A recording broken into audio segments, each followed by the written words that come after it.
एकदम एकदम सावकाश सावकाश. पल्लव उमराय उमराय उमराय. सावकाश सावकाश सावकाश. आणि भिंतीला धर दुसऱ्या हाताने. धर.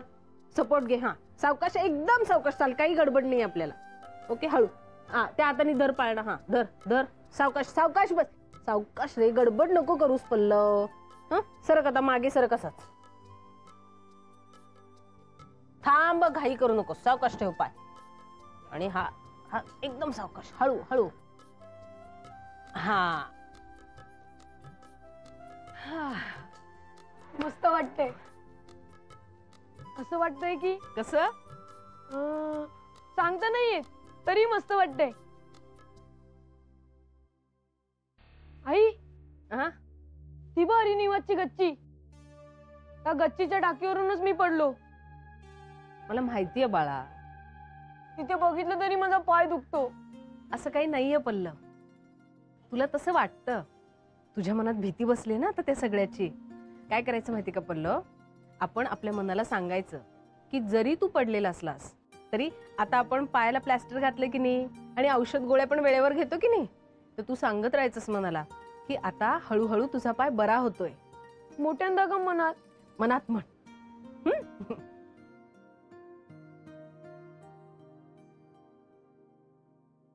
पल्लव बाळा तू पडलास कसा रे. अगं अडकला ना पतंग झाडात.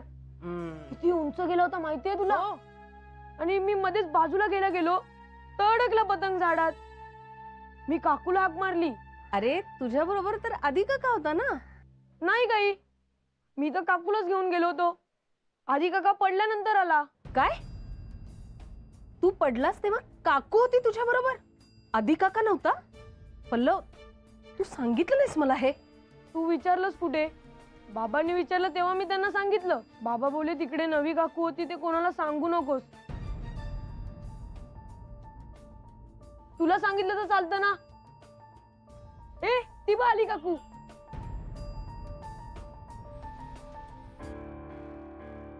काय मग कसा आहे पाय आता. ए काकू तू आलेलीस ना माझ्यावर पतंग उडवायला.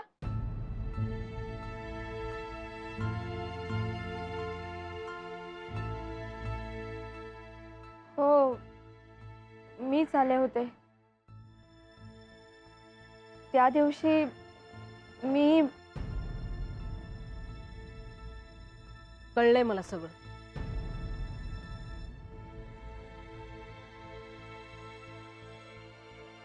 आपण आत जाऊन बोलूया.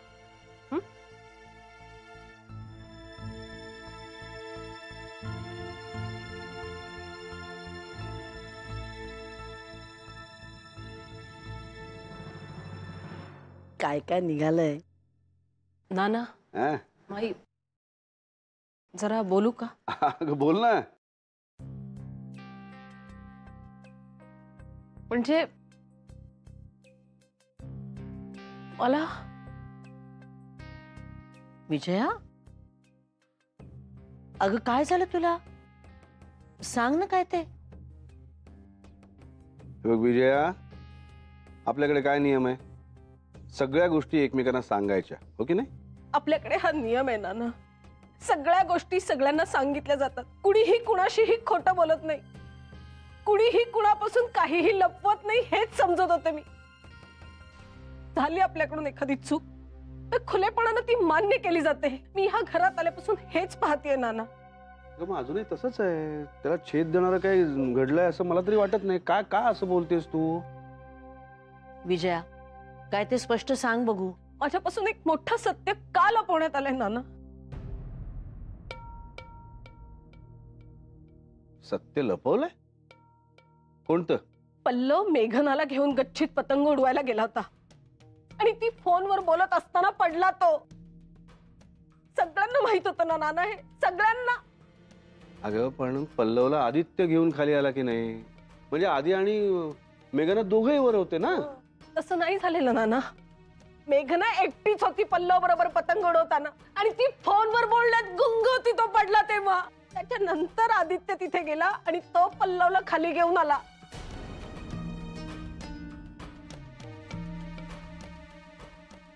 होय पल्लवनं जे काय सांगितलंय ते सगळं खरंय.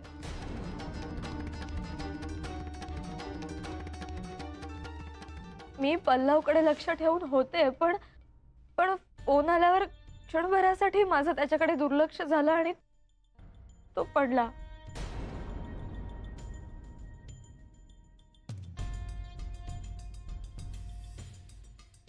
चूक माझीच आहे. नाही विजया, झालंय असं की तू तर बोलूच नकोस आम्ही. लपवा छप्पी केलीस तू माझ्यापासून.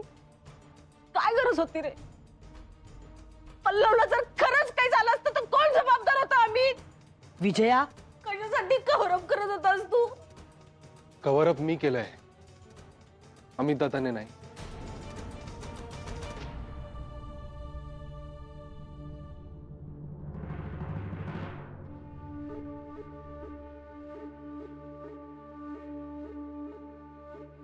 मी खोटं बोललोय.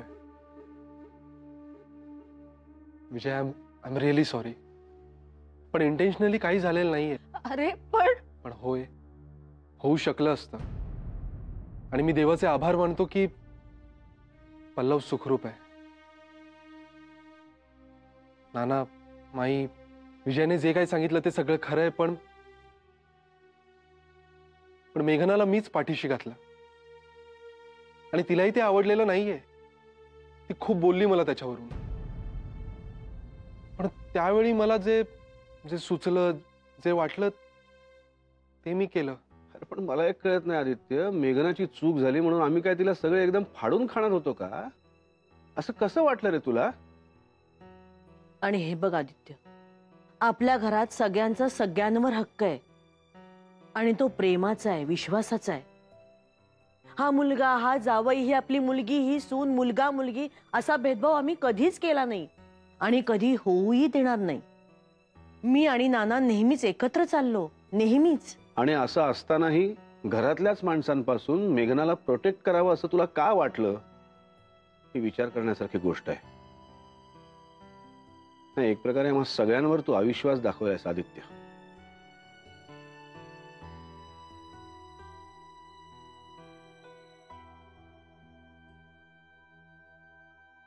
मला असं वाटतंय घरात आल्यापासून माझ्याकडून काही ना काहीतरी घडतंय. आधी मी आजारी पडले, मग पाय मुरगळला, मग ते पावभाजीचं पातेलं पडलं. पण घरातल्या सगळ्यांनी मला समजून घेतलं, कोणीही रागावलं नाही. पण पल्लवकडे दुर्लक्ष झालं, ही चूक मात्र अक्षम्यच होती. आणि आता मात्र सगळे मला ओरडतील असं आदित्यला वाटलं असावं.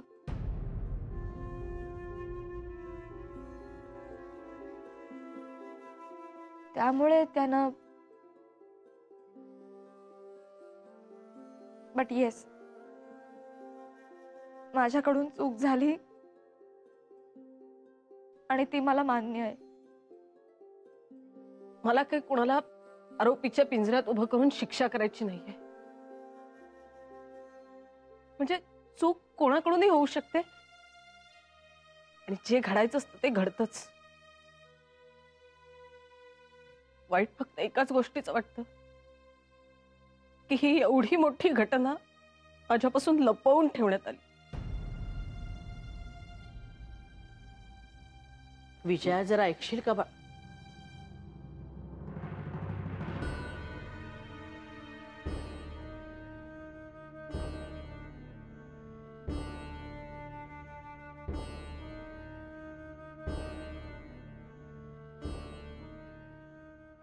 त्या खूप रागावल्या.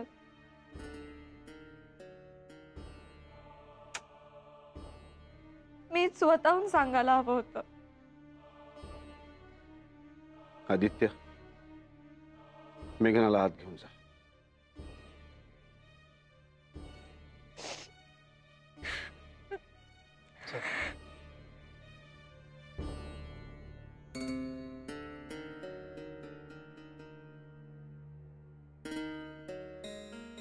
संक्रांतीनंतर किंक्रांत येतेच नाना. एक दिवसासाठी आपण सगळे तिळगुळासारखे आहोत आणि तसेच राहणार आहोत. मी सांगतो, जेवून घ्या.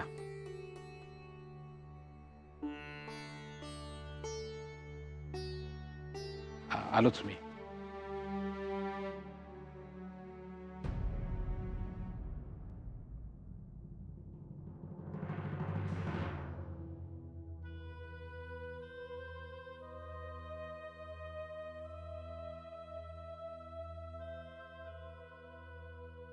विजया,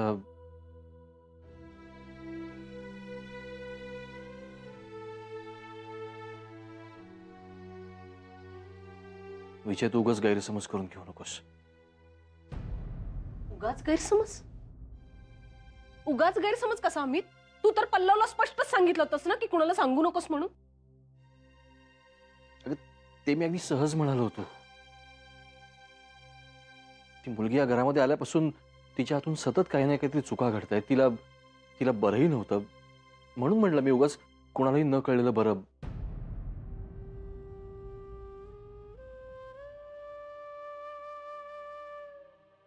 कुणालाही? अमित, मी तुझ्यासाठी कुणालाही आहे. आणि आणि मला कळलं असतं तर पल्लव पडला त्या टाकीवरून मी काय तिला खाली ढकलून दिलं असतं का रे? हा, का आपल्या घरातली बाकीची माणसं तरी हंटर घेऊन मागे लागली आहेत तिच्या? अरे आतापर्यंत तिनं केलेल्या चुकांसाठी कुणीतरी तिला काहीतरी बोललंय का? विजया, तू तू का छोट्याच्या गोष्टीचा इश्यू करतेस? अमित, छोटीशी गोष्ट?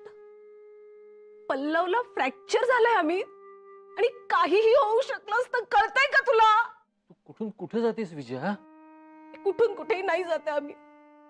हेच जर पल्लवच्या जागी मेघनाचा मुलगा असता आणि माझ्या हातून अशी चूक झाली असती तर इतक्या शांतपणे सांगितलं असतंस का रे तू मला? हे बघ, तिच्या हातून चूक झाली त्याच्याबद्दल माझं काहीच म्हणणं नाहीये. अशी चूक होऊ शकते कुणाकडून. मला वाईट फक्त एकाच गोष्टीचं वाटतंय की तिच्या मनाची पर्वा करण्यासाठी तू हे लपवून ठेवलंस माझ्यापासून सगळं. या गोष्टीची लपवा छपवी करण्यासाठी तिचा नवरा समर्थ होता आणि त्यानं ते लपवलं जगापासून. पण तू ते माझ्यापासून लपवलंस अमित, माझ्यापासून. हे बघ, तुला तिच्या मनाची पर्वा असणं ह्याच्यात काही वावगं नाही वाटत आहे मला. ती या घरात नवीन आहे. तिला आपण सगळ्यांनीच सांभाळलं पाहिजे, जपलं पाहिजे. पण म्हणून तुला आपल्या नात्याचा, माझ्या मनाचा एकदाही विचार करावा असं वाटलं नाही? इतका कसा बेपर्वाईने वागलास अमित तू माझ्याशी? अर्चचा राग आता कळतोय मला अमित. नको अमित, एक शब्दही बोलू नकोस माझ्याशी.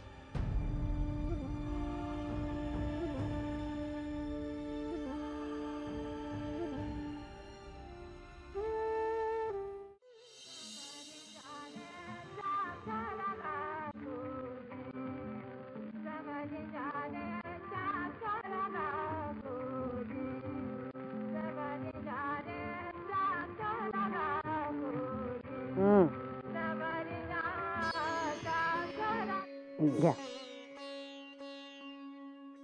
नेहमीचाच उपाय का?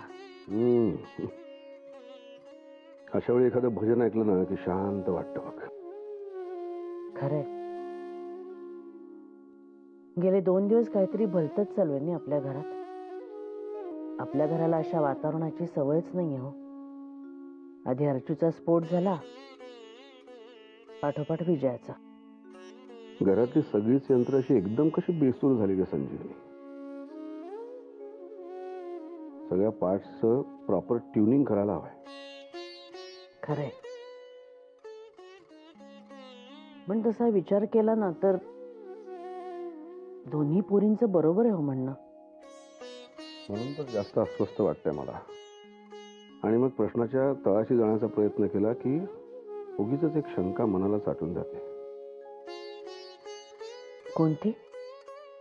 आदित्य मेघनाला थोडं ओव्हर प्रोटेक्ट करतोय असं उगीच वाटतंय मला. असं तो का करेल?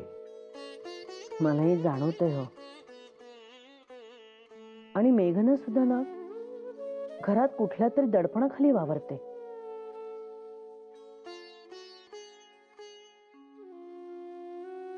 कदाचित आपल्याच मनाचे खेळ असतील. ते म्हणतात ना, मन चिंती ते वैरी न चिंती. पण जास्त विचार नको करूया. प्रश्न जास्त पिंजला ना की तो कधी कधी फाटतो. त्यापेक्षा आपण आपोआप मिळणाऱ्या उत्तराची वाट पाहूया. शांत राहूया. चला झोपूया. झोपतो. या लवकर हं? हो.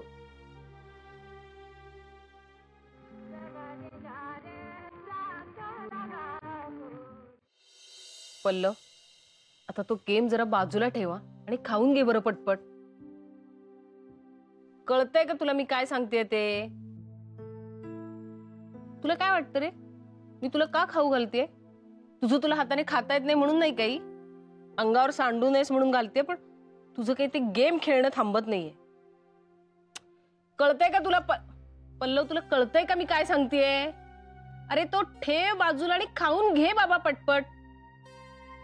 तुला ना साध्या भाषेत सांगितलेलं कळतच नाही. हे घे, खा पटपट. काकू,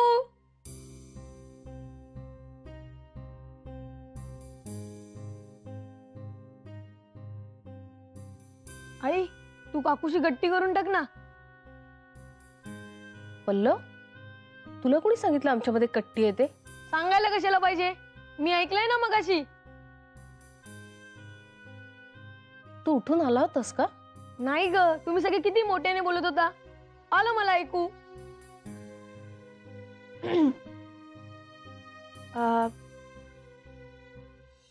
मी तुम्हाला सॉरी. आत्ता आपण ह्या विषयावर नको बोलूया.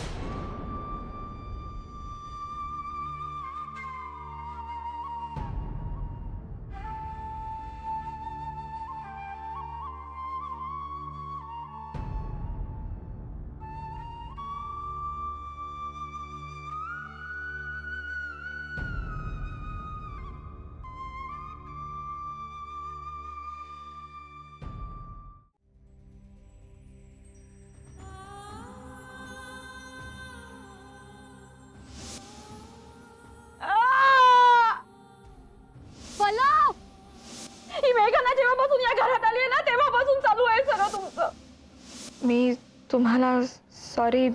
आत्ता आपण ह्या विषयावर नको बोलूया.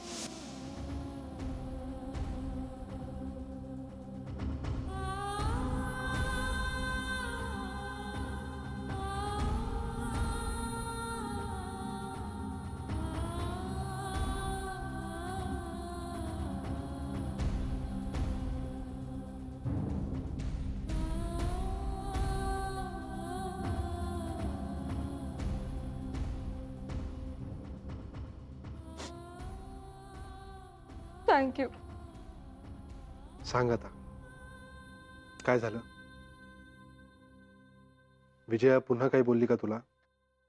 नाही, उलट रागावून बोलले असतं तर चाललं असतं.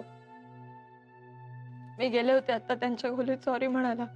पल्लवनं हाक मारली मला, पण त्या म्हणाल्या आपण आता या विषयावर नको बोलूयात. आधी अर्चनाताई रागावल्या आणि आता या पण. अगं अर्चू तुझ्यावर रागावलेली नाहीच आहे. आणि तिचा काय किंवा विजयाचा काय राग टिकणार थोडीच आहे. शांत होईल बघ हळूहळू. अर्चूच्याच भाषेत सांगायचं झालं ना तर स्टेप बाय स्टेप.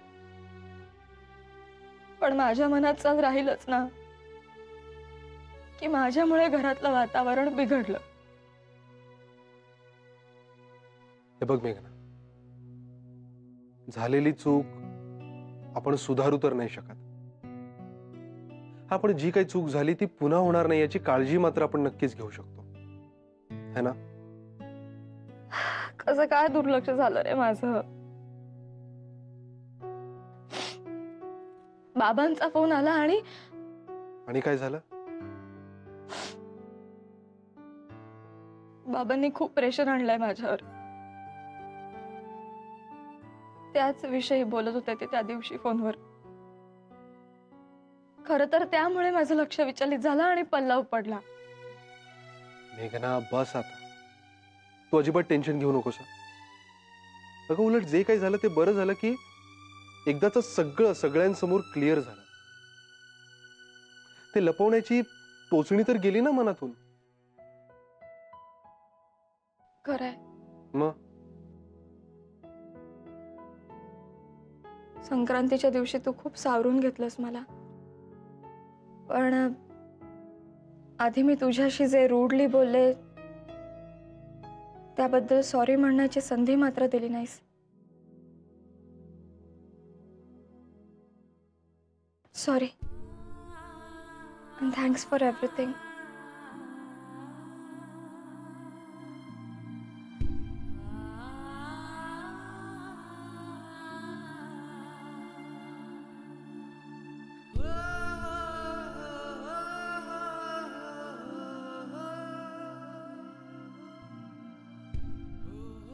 जितका दूर जातो तुझ्यापासून दुप्पट वेगानं ओढला जातो तुझ्याकडे.